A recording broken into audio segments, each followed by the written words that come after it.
ይህች አሜሪካዊ ወጣት ሴት ብሔራዊ ፓርክን በጎበኘችበት ወቅት በመጨረሻ ምኞቷ እውን ሆነላት። ይሁን እንጂ ጂፕ መኪናው የብሔራዊ ፓርኩን መስመር ሲያቋርጥ አንድ ጎሪላ ጋር ያጋጠማት ያልተጠበቀ ክስተትና ጎሪላው በእሷ ላይ ያደረገው ነገር ሁሉንም ሰው አስደንጋጭ ሁኔታ ውስጥ ከተተ። የፓውሊና እይታ በሩቅ በሚሰማሩ የጎሪላዎችና የአፍሪካ የጎሽ መንጋ ላይ አረፈ። ልቧ በደስታ ሲመታ ተሰማት። ነገር ግን ለዚህ አስደሳች ጀብዱ ከመነሳታቸው በፊት አስጎብኚው ጥብቅ ማስጠንቀቂያ ሰጣቸው። ተቀራርባችሁ ተጓዙ፣ በጭራሽ ወደ ጫካው ለብቻችሁ እንዳትርቁ። እርሷን በስምምነት ራሷን ነቀነቀች። ወደ ሰፊው ጫካ ጠልቀው ሲገቡ የሚጠብቃትን ያልተጠበቀ አጋጣሚ ፈጽሞ ምን እንደሆነ አልጠረጠረችም ነበረ። ተሽከርካሪዎቹ ቆሙ። አስጎብኚዎቹ ጎሪላዎቹ ወደሚንቀሳቀሱበት አካባቢ መቃረባቸውን ገለጹላት። እንድትታገስም አሳሰቧት። ጎሪላዎች የራሳቸውን ክልል የሚጠብቁ ፍጥረታት በመሆናቸው ራቅ ብለው መቆየት አስፈላጊ መሆኑን አጥብቀው ነገሯት። ፓውሊና በጉጉት ልቧ እየመታ በትኩረት ሁሉንም ነገር አዳመጠች። ምንም እንኳን በደስታ ልትሞት ብትደርስም በአስቸኳይ ሽንቷን መሽናት ፈለገች።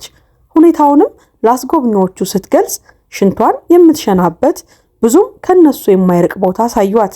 ለደህንነቷም ጥበቃ እንደሚያደርጉላት አረጋገጡላት። ፓውሊና እስከምትመለስ ድረስ ጎሪላዎቹ ይታያሉ በሚል ተስፋ በፍጥነት ሄደች። ሽንቷን ወደምትሸናበት ቦታ ስትደርስ ግን ያልተጠበቀ ችግር አጋጠማት። ምንም ያህል ብትሞክር ግን መሽናት አልቻለችም። ፊኛዋ ሊፈነዳ እንደደረሰ ቢሰማትም መገላገያ አጣች። በጭንቀት ወይም ሰው ያየኛል ብላ በመፍሪያት ምክንያት ሽንቷን ለመሽናት አይናፋር ሆና ተቸገረች። ፓውሊና በሰው ፊት መሽናት አልለመደችም ነበረ። ፊኛዋ ሊፈነዳ ሲል ጭንቀቱ ከአቅሟ በላይ ሆነ። ፓውሊና የአስጎብኚዎቹን ማስጠንቀቂያ ችላ በማለት አደገኛ ውሳኔን ወሰነች። ለብቻዋ ማንም የማያያት ቦታ ለመፈለግ ወደ ጫካው ውስጥ ዘልቃ ገባች። የጫካው ውበትና ጸጥታ ማራኪነቱን ሊቋቋሙት የማይችሉት ነበረ። ምናልባትም በካሜራዋ ሃሚንግ በርድ ወይም ንቦችን ፎቶ ለማንሳት አሰበች። ምንም እንኳ የጫካው አስፈሪ ጸጥታ ቢረብሻትም ወዲያው ወደ ቡድኑ እንደምትመለስ ለራሷ ቃል በመግባት ጉዞዋን ቀጠለች። ወደ ጫካው ጠልቃ በገባች ቁጥር ፍርሃት ብርድ ማለት ስሜት ተሰማት። ዝምታው በዙሪያ የከበባት መሰላት። ልቧን ባልታወቀ ስጋት መምታት ጀመረ። ሆኖም የማሰስ ፍላጎቷ ወደፊት እንድትሄድ ገፋፋት። ነገር ግን በድንገት በአቅራቢያዋ የደረቁ ቅጠሎችና እንጨቶችን ሲሰባብሩ በሚሰማ ድምፅ ጸጥታው ተሰበረ። ፓውሊና ባለችበት ደርቃ ቀረች። የስሜት ሕዋሶቿ ሁሉ ንቁ ሆኑ። በድንጋጤ ወደ ድምፁ ምንጭ ዞር ብላ ስትመለከት የደህንነት ተስፋዋ ሁሉ ጠፋ።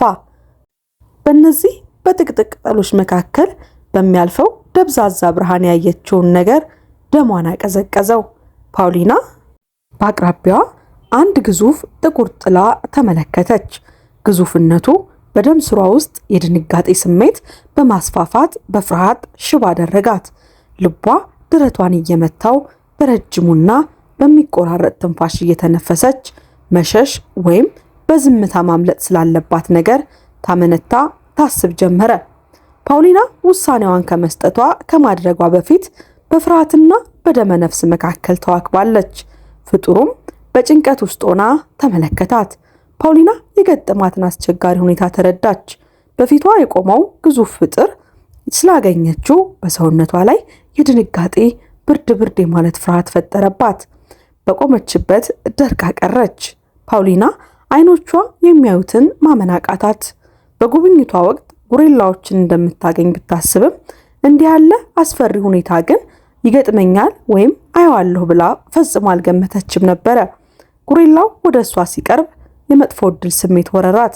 ይህም በፍጹም ልቧ እየመታ በጠበቀችው አይነት ትዝታ የሚሆን አይነት ግንኙነት አልነበረም። አንድ ተአምር እንዲፈጠርና አስጎብኚዎቿ እንዲፈልጓት በልቧ ጸለየች።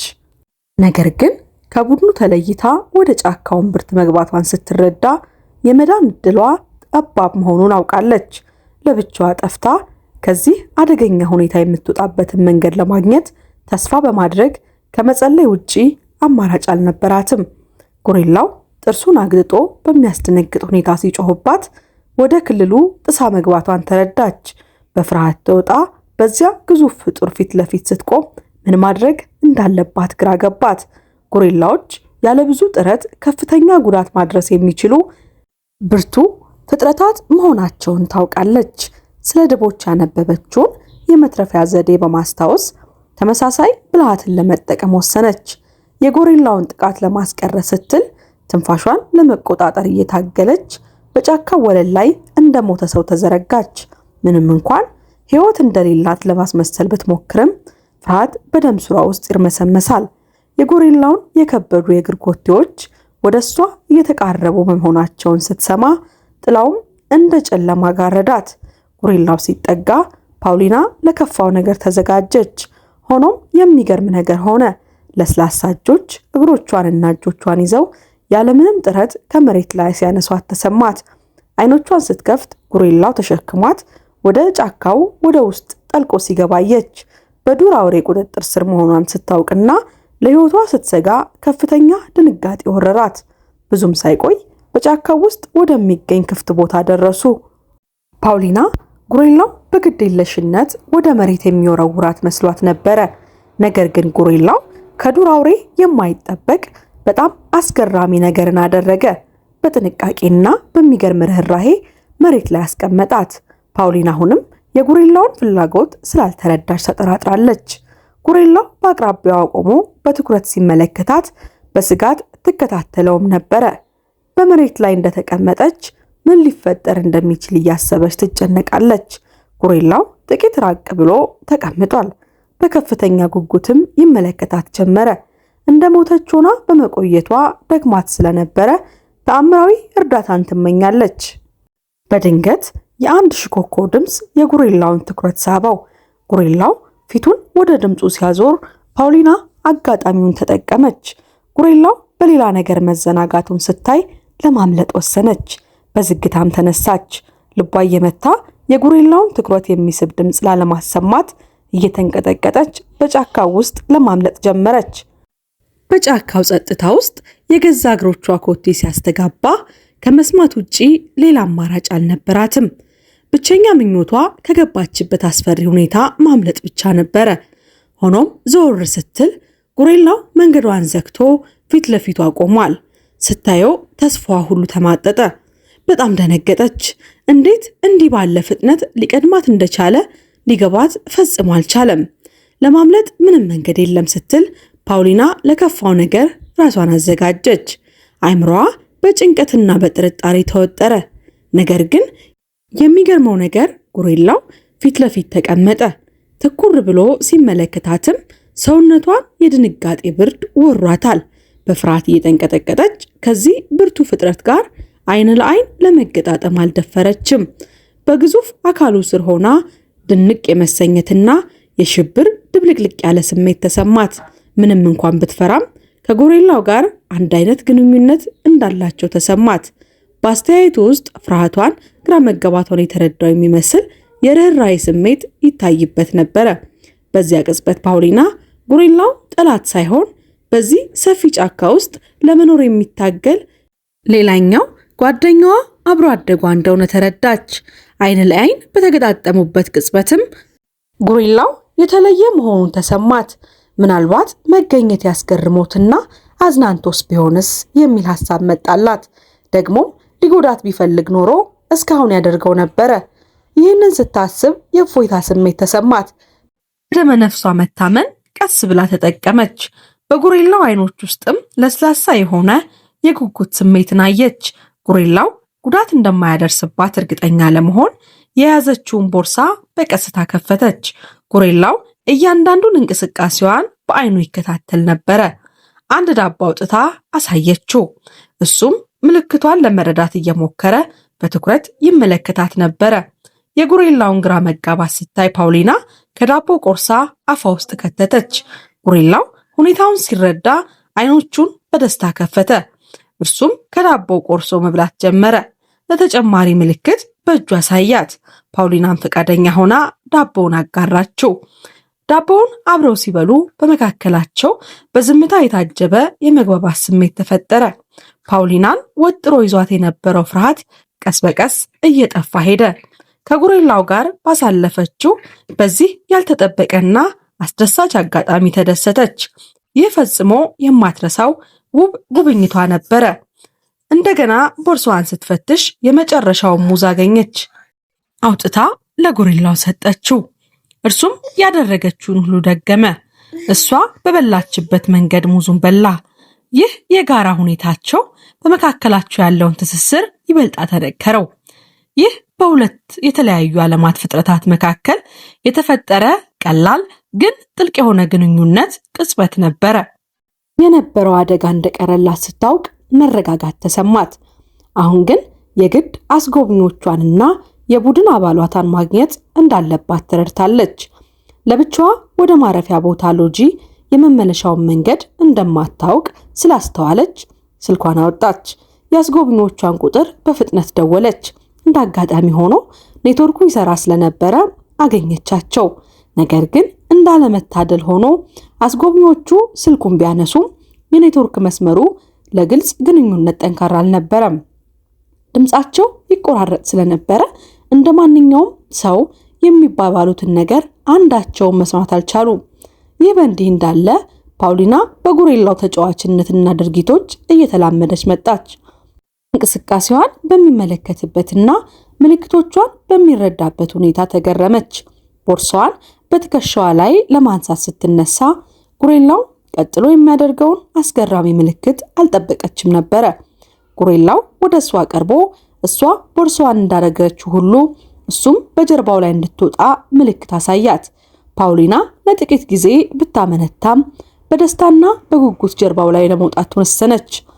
ጉሬላው ፓውሊናን ተሸክሞ በጫካ ውስጥ ሲጓዝ መንገዱና አካባቢው ለፓውሊና መታወቅ ጀመረ። ቡድኗን የተወችበት አካባቢ እየተቃረቡ መሆኑን አወቀች። የጉሬላው ደግነትና መንገዱን እንድታገኝ ማድረጉ ስሜት ውስጥ ከተታት። ሆኖም ፓውሊና ጉሬላው በጫካ ውስጥ እየተጓዙ ሳለ ያልተጠበቀ ነገር ተከሰተ። ሳይታክቱ ሲፈልጓት የነበሩት አስጎብኚዎች ከፊት ለፊታቸው ተመለከተች።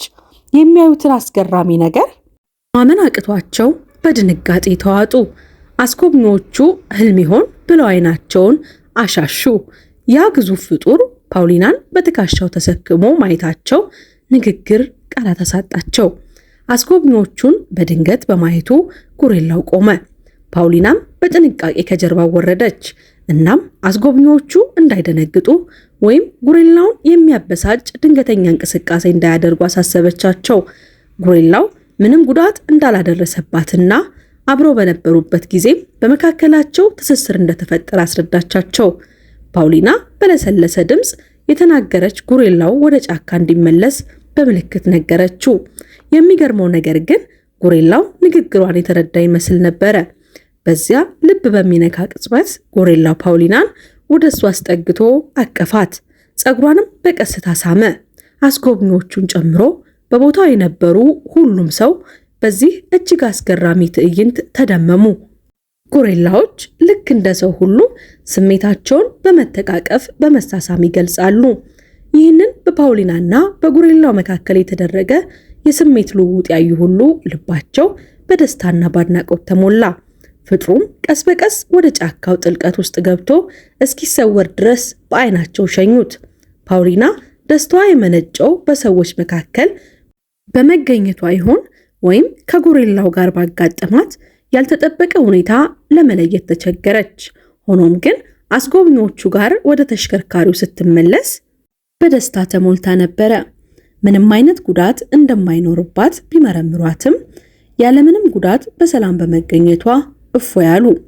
ወደ ማረፊያዋ እየወሰዷት ሳለ እንዲህ ያለ የዱር አውሬ በሰው ፊት እንዴት እንዲህ ሊረጋጋ ሊለሰልስ እንደቻለ የሚጠይቁ ጥያቄዎች አይምሮዋን አጨናነቁት። ፓውሊና ሙሉ ታሪኳን አወጋቻቸው። ሁሉም በጉሬላው ባህሪ ተደነቁ። ይህም ስለ እነዚህ እንስሳ የነበራቸውን አደገኛ አውሬዎች የሚል አመለካከት እንዲቀይሩ አድርጓቸዋል። በዚያም ምሽት ፓውሊና ማረፊያ ውስጥ ሆና በፓርኩ ውስጥ ስላሳለፈችው ውሎ ታስታውስ ነበረ። እንዲህ ያለ ድንቅና አስገራሚ ገጠመኝ ማግኘቷ እድለኛ መሆኗን ታውቃለች። ይህ ብዙ ሰዎች የማይገጥማቸውና ጥቂቶች ብቻ ሊያዩት የሚችሉት እድል ነው። ምንም እንኳ የጉብኝቷ ዋነኛ ዓላማ ጎሪላዎችን ማየት ቢሆንም ገጠመኙ እንዲህ ባለ አስፈሪ ግን ደግሞ ማራኪ በሆነ መንገድ ይከናወናል ብላ አልጠበቀችም ነበረ። በፓርኩ ቆይታዋ ካሰበችው በላይ ብዙ ነገር እንዳገኘች ተረዳች። ፓውሊና በቆይታዋ እንደ ጎሪላ፣ ዝሆን፣ ቺምፓንዚ ያሉ የተለያዩ እንስሳቶችን አይታለች። ሆኖም ግን ከሁሉም በላይ የማይረሳው ትዝታዋ ያ ያልተጠበቀ የጎሪላ ገጠመኝ ነበረ። ያ ቅጽበት በህሊናዋ ውስጥ ለዘላለም ተቀርጾ እንደሚኖር ታውቃለች። ወደ ካምፕ ስትመለስ ወሬው ከተሰራጨበት ፍጥነት በመነሳቱ ድርጊቱ በሌሎች ሰዎች አእምሮ ውስጥ ተቀርጾ እንደሚገርጽ ግልጽ ነበረ። አስጎብኚዎቹ የእሷን አስገራሚ ታሪክ በየቦታው አወሩት። በማግስቱ ጠዋት ፓውሊና የአካባቢው ዝነኛ ሆና አረፈች። በካምፕ ውስጥ የነበሩ ጎብኚዎች ሁሉ ታሪኳን ከራሷ አንደበት ለመስማት ፈለጉ። ለትላልቆችም ሆነ ለህፃናት ታሪኩን ስንት ጊዜ እንደደገመችው ቁጥሩ ጠፋባት። ከጥቂት ቀናት በኋላ ታሪኳ የአካባቢው ጋዜጠኛ ጋር ደርሶ በሳቫና ስላደረገችው ልዩ የጀብዱ የሚገልጽ ጽሑፍ በሰፊው መሰራጨቱን ስትሰማ ተገረመች። አሁን እሷ የጫካው ኮከብ ሆናለች። ለዚህም ሁሉ ውለታው የዛ መጀመሪያ ላይ ሊገድላት ያህል አስፈርቷት የነበረው ሩህሩህ ጎሪላ ነው። በአፍሪካ ጉዞዋን አጠናቃ ወደ አሜሪካ ስትመለስ በቅርብ ጊዜ እንደምትመለስ ለሌላ ጀብዱ እንደምትዘጋጅ ወሰነች። ምናልባት በሚቀጥለው ጊዜ እንደ ሞተ ሰው መሬት ላይ መውደቅ ወይም ከሷ እጥፍ በሚበልጥ ፍጡር ፊት መርበትበትን ለማይጠብቅ ጀብዱ እንደሚሆን ተስፋ አድርጋለች። ምንኛ የሚያስደነግጥ ጀብዱ ነው!